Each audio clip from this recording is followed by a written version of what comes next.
Have you ever encountered a lawyer who was so good that you were lost for words? I had been the victim of a road rage incident when I was in my 20s. I was in a left turn only lane, the perpetrator named Marjorie was in the right turn only lane, and she wanted to go left. I made my turn, without ever noticing her, as there weren't very many cars on the road, and went into a restaurant to pick up my dad's dinner. She followed me in, kicked the chair out from under me and kicked the crap out of me while screaming, "Do you know who I am?"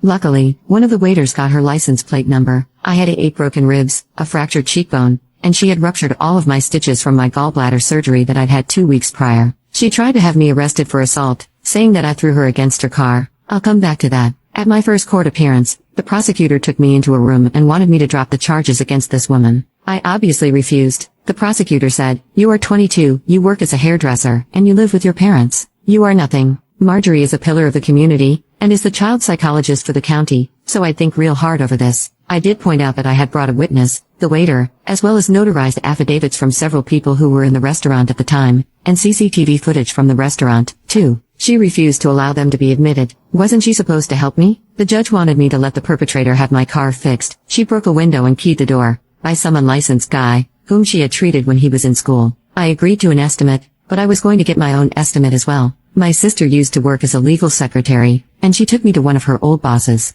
We went over all of the evidence, and he agreed to come with me for the second court date. So, at the next date, the prosecutor called me back to a private room, before going into the courtroom, again trying to force me to drop the charges, but still wanted me for assault. My lawyer, Mark, said, "So you say that my client threw Marjorie over the hood of her own car and held her against a wall with her right arm, correct?" The prosecutor said, "That's what Marjorie told me." Mark then said, "Marjorie, how tall are you?" She replied 5'10". He then asked how tall I was, and I replied 5'3". "Marjorie, you are a big woman, easily close to 200 pounds, while Choli weighs 92 pounds, so how could she throw you?" The prosecutor replied, "That's not important." I disagree. "Marjorie, you said in your sworn statement that Choli held you up against the wall with her right arm. Are you certain that you want to say that? That girl is a wild animal. Who knows what those people are capable of?" Well, Choli had emergency surgery 2 weeks prior to the incident, on her right side, and still cannot lift that arm past shoulder level. No thanks to you. Also, she's left-handed. Checkmate. Marjorie, at this point, jumped up and started screaming about how important she was and I was just white trash, when Mark stood up,